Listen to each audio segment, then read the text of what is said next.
शांति मुरली है 19 मार्च 2025। बाप दादा के मधुर महावाक्य।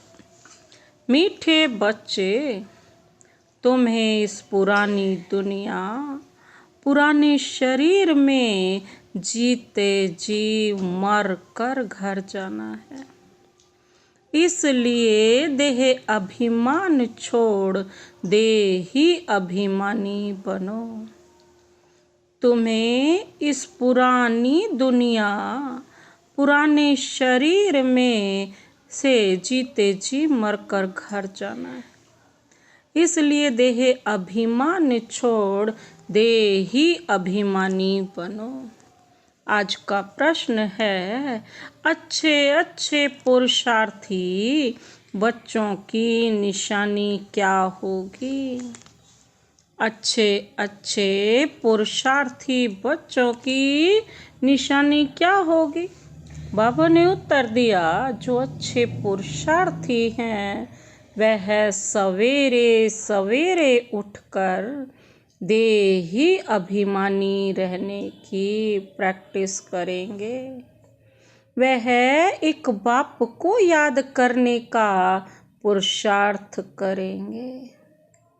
उन्हें लक्ष्य रहता कि और कोई देहधारी याद न आए। निरंतर बाप और 84 के चक्र की याद रहे। यह भी अहो सौभाग्य कहेंगे। जो अच्छे पुरुषार्थी हैं वह सवेरे सवेरे उठकर देही अभिमानी रहने की प्रैक्टिस करेंगे। वह एक बाप को याद करने का पुरुषार्थ करेंगे। उन्हें लक्ष्य रहता कि और कोई देहधारी याद ना आए। निरंतर बाप और 84 के चक्र की याद रहे। यह भी अहो सौभाग्य कहेंगे। ओम शांति। अभी तुम बच्चे जीते जी मरे हुए हो। कैसे मरे हो? देह के अभिमान को छोड़ दिया तो बाकी रही आत्मा। शरीर तो खत्म हो जाता है, आत्मा नहीं मरती। बाप कहते हैं ना, जीते जी अपने को आत्मा समझो और परम पिता परमात्मा के साथ योग लगाने से आत्मा पवित्र हो जाएगी। जब तक आत्मा क्या नहीं होगी? बाबा कहते, जब तक आत्मा बिल्कुल पवित्र नहीं बनी है तब तक पवित्र शरीर मिल न सके। आत्मा पवित्र बन गई तो फिर यह पुराना शरीर आपे ही छूट जाएगा। बाबा कहते, जैसे सर्प की खाल है ना, ऑटोमेटिकली छूट जाती है, उनसे ममत्व मिट जाता है। वह जानता है हमको नई खाल मिलती है, पुरानी उतर जाएगी। हर एक को अपनी अपनी बुद्धि तो होती है ना। बाबा कहते, अभी तुम बच्चे समझते हो हम जीते जी। बाबा कहते, तुम बच्चे समझते हो ना कि हम जीते जी क्या है?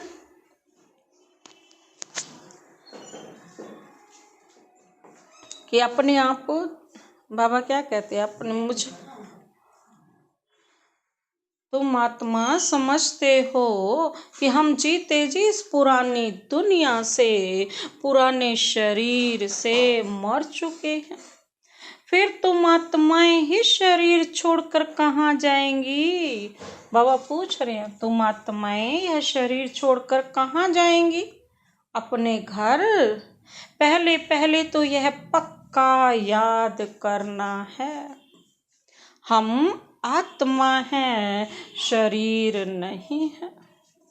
बाबा कहते, आत्मा कहती है, बाबा हम आपके हो चुके, जीते जी मर चुके। अब आत्मा को फरमान मिला हुआ है कि मुझ बाप को याद करो तो तुम तमो प्रधान से सतो प्रधान बन जाएंगे। यह याद का पक्का अभ्यास चाहिए। आत्मा कहती है, बाबा आप आए हैं तो हम आपके ही बनेंगे। आत्मा मेल है कि ना कि फीमेल है। हमेशा कहते हैं ना, हम भाई भाई हैं। ऐसे थोड़े ही कहते कि हम सब सिस्टर्स हैं। सब बच्चे हैं। सब बच्चों को वर्षा मिलता है। अगर अपने को बच्ची कहेंगे तो वर्षा कैसे मिलेगा? आत्माएं सब भाई भाई हैं। बाप सबको कहते हैं, रूहानी बच्चों मुझे याद कर। आत्मा कितनी छोटी है, यह है बहुत महीन समझने की बातें। बच्चों को याद ठहरती नहीं है। सन्यासी लोग दृष्टांत देते हैं ना, क्या कहते हैं, क्यों नहीं याद ठहरती? क्योंकि वो सन्यासी लोग भी दृष्टांत देते हैं। क्या कहते हैं कि मैं भैंस हूँ, मैं भैंस हूँ। ऐसे कहने से फिर वो क्या बन जाते हैं? भैंस बन जाते हैं। अब वास्तव में भैंस कैसे कोई बनते थोड़े ही हैं। बाप तो कहते हैं ना, अपने को आत्मा समझो। यह आत्मा और परमात्मा का ज्ञान तो कोई को है नहीं, इसलिए ऐसी ऐसी बातें कह देते हैं। अब तुमको देही अभिमानी बनना है। हम आत्मा है। यह पुराना शरीर छोड़ हमको जाए नया लेना है। मनुष्य मुख से कहते भी हैं कि आत्मा स्टार है, भ्रिकुटी के बीच में रहती है, फिर कह देते अंगूठे मिसल है। अब सितारा कहाँ और अंगूठा कहाँ?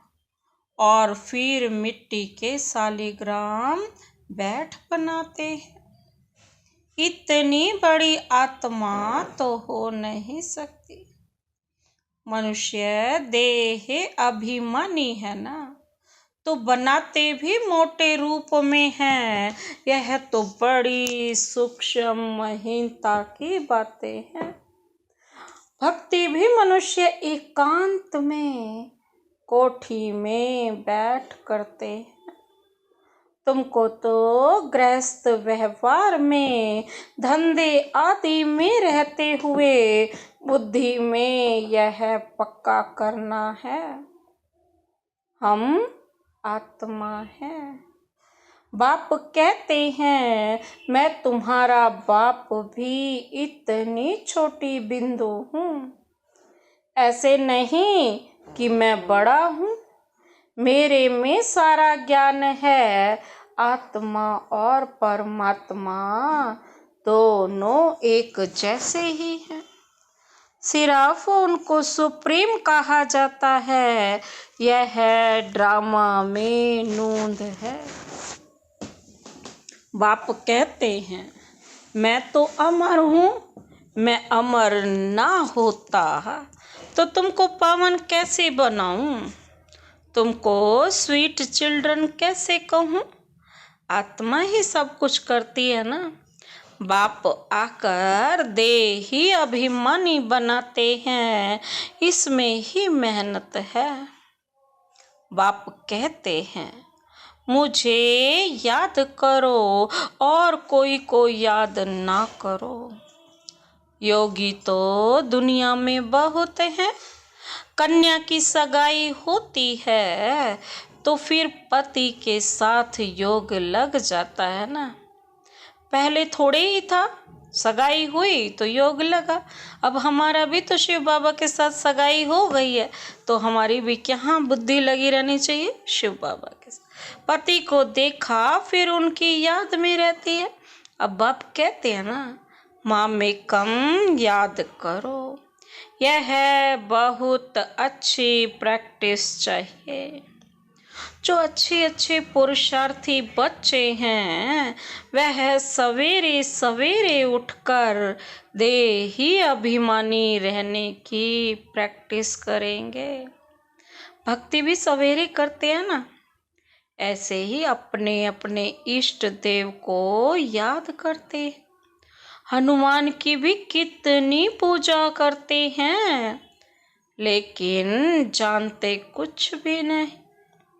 बाप आकर समझाते हैं, तुम्हारी बुद्धि बंदर मिसल हो गई है ना, अब फिर तुम देवता बनते हो। अब यह है पतित तमो प्रधान दुनिया।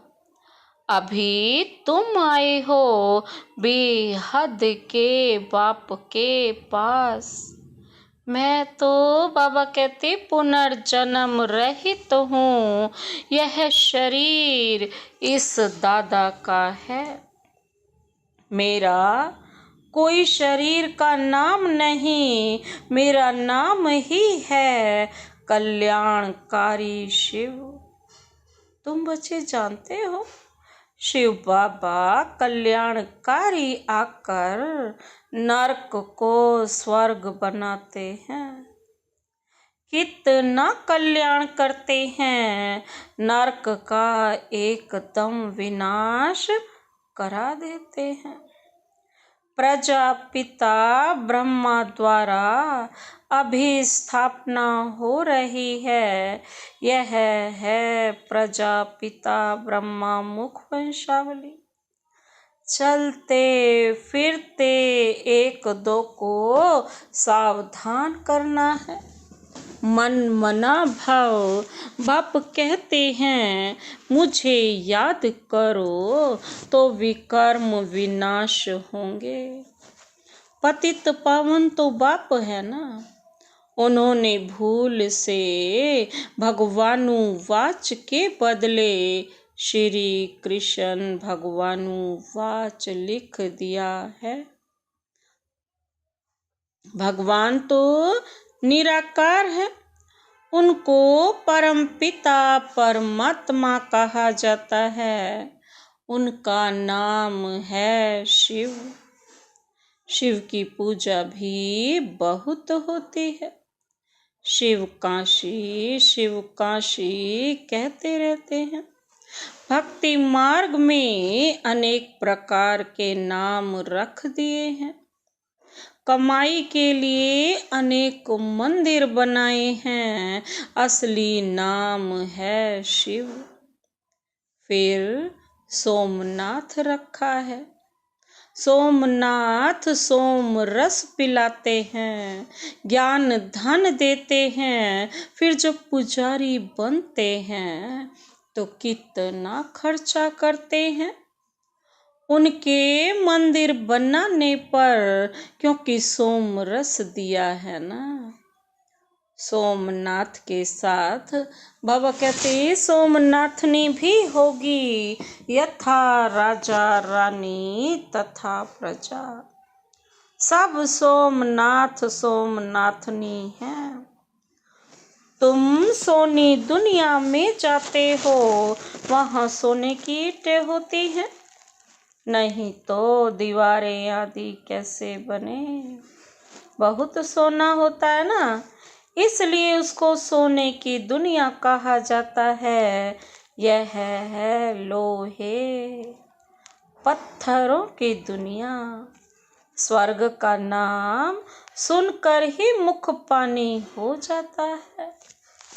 विष्णु के 2 रूप लक्ष्मी नारायण अलग अलग बनेंगे ना। तुम विष्णुपुरी के मालिक बनते हो, अभी तुम हो रावणपुरी में। तो अब बाप कहते हैं सिर्फ अपने को आत्मा समझ मुझ बाप को याद करो। बाप भी परम धाम में रहते हैं, तुम आत्माएं भी परम धाम में रहती हो। बाप कहते हैं तुमको कोई तकलीफ नहीं देता हूँ, बहुत सहज है। बाकी यह रावण दुश्मन तुम्हारे सामने खड़ा है, यह विघ्न डालते हैं। ज्ञान में विघ्न नहीं पड़ते, विघ्न पड़ते हैं याद में। घड़ी घड़ी माया भुला देती है, देह अभिमान में ले आती है, बाप को याद करने नहीं देती। बाबा कहते यह युद्ध चलती है। बाप कहते हैं तुम कर्म योगी तो हो ही, अच्छा दिन में याद नहीं कर सकते हो तो रात को याद करो। रात का अभ्यास दिन में काम आएगा।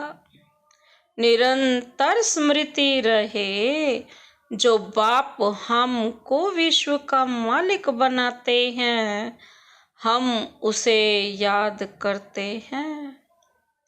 बाप की याद और 84 जन्मों के चक्र की याद रहे तो अहो सौभाग्य।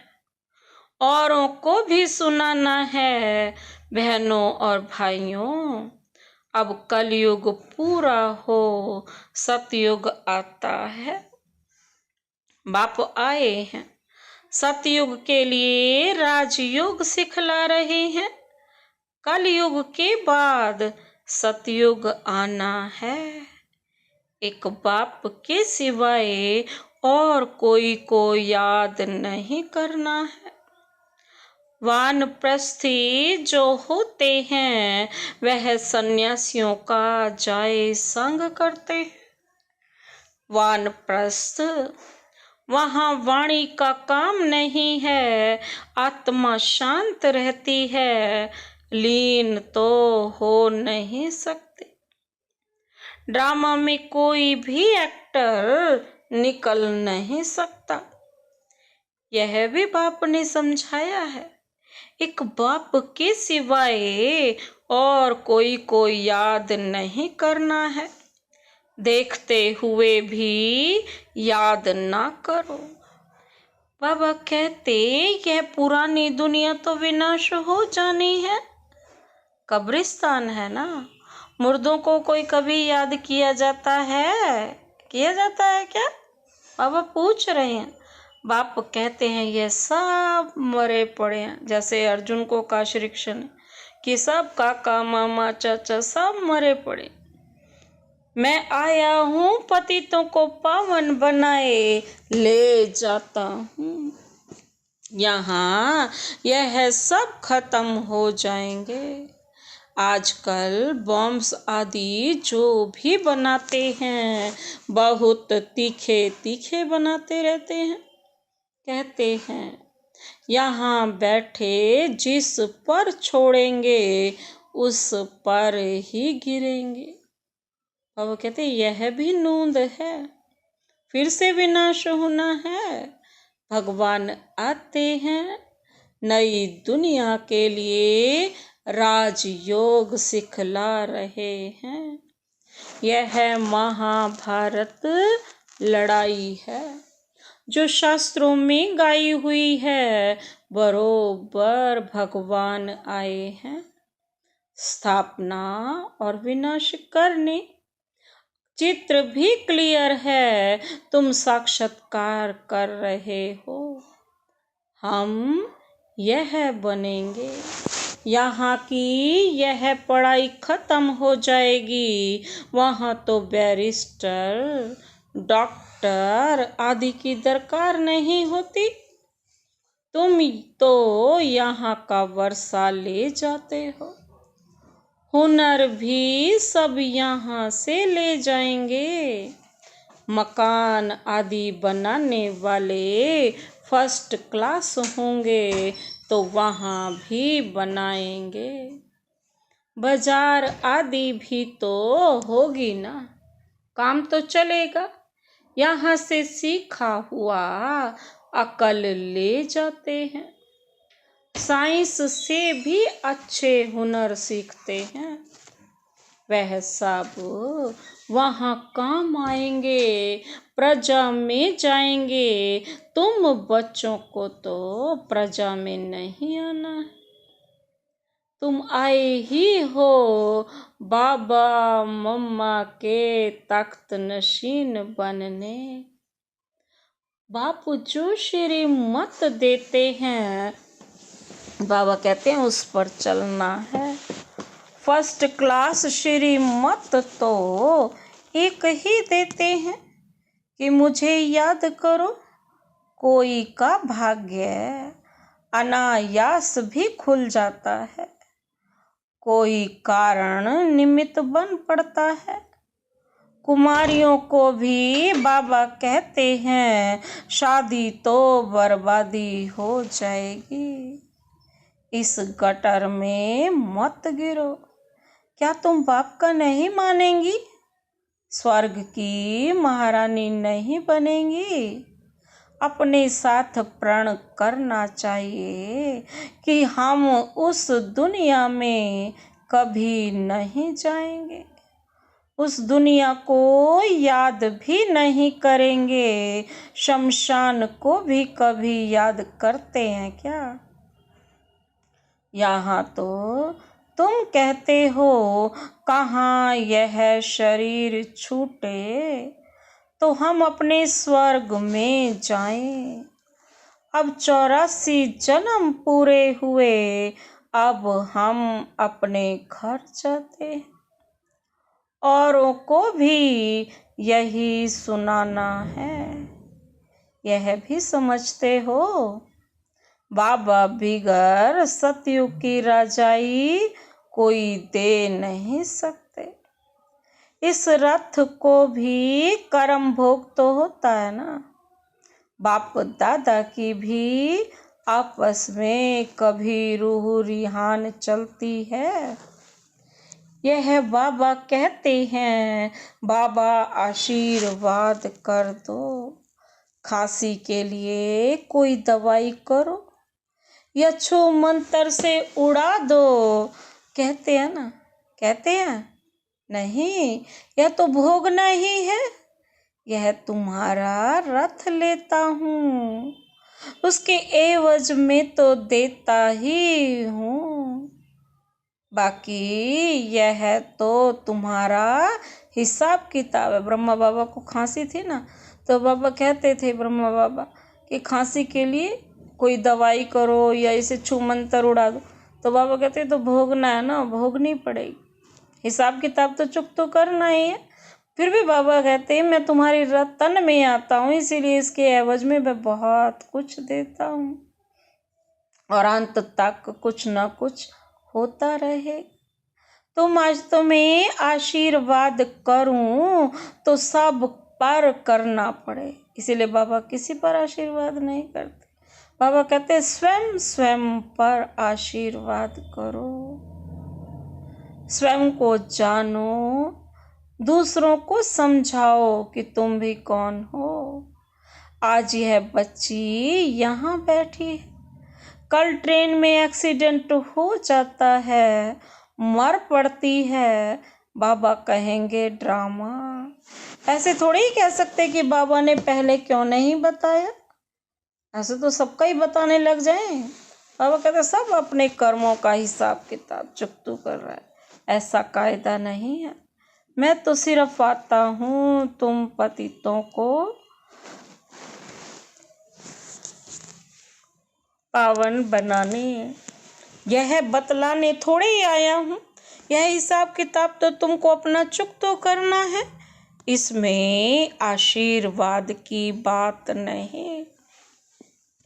इसके लिए जाओ सन्यासियों के पास, बाबा तो बात ही एक बताते हैं।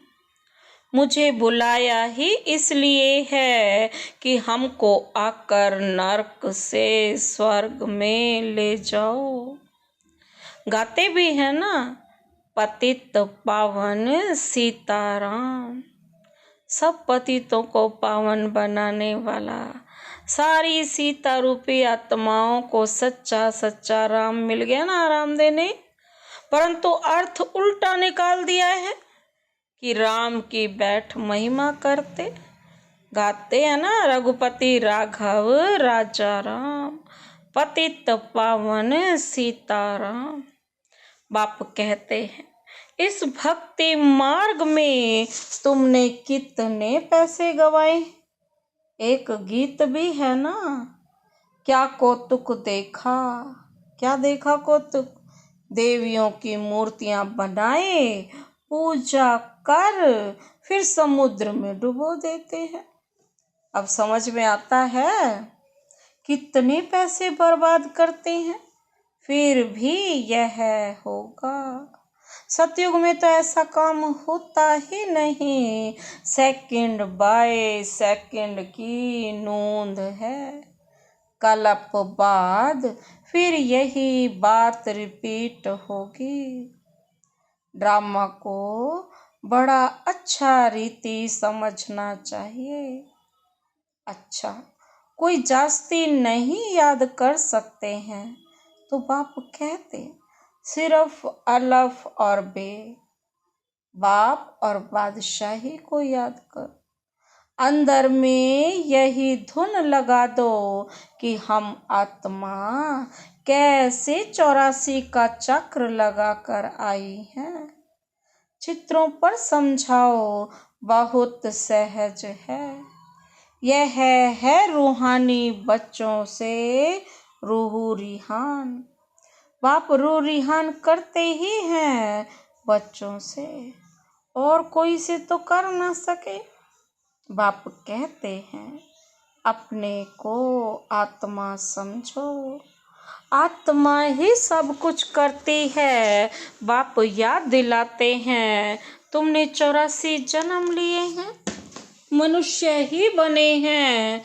जैसे बाप ऑर्डिनेंस निकालते हैं ना कि विकार में नहीं जाना है, ऐसे यह भी ऑर्डिनेंस निकालते हैं कि किस को रोना नहीं है। सतयुग त्रेता में कोई भी कभी कोई रोते नहीं। छोटे बच्चे भी नहीं रोते, रोने का हुक्म नहीं। वह है ही हर्षित रहने की दुनिया। उसकी प्रैक्टिस सारी यहाँ करनी है। अच्छा, मीठे मीठे सिकिलधे बच्चों प्रति मात पिता बाप दादा का याद, प्यार और गुड मॉर्निंग। रूहानी बाप की रूहानी बच्चों को नमस्ते। हम रूहानी बच्चों की रूहानी बाप दादा को नमस्ते नमस्ते नमस्ते। Good morning. शुक्रिया बाबा, शुक्रिया। धारणा के लिए मुख्य सार है, बाबा कहते धारणा के लिए मुख्य सार है। क्या है धारणा के लिए?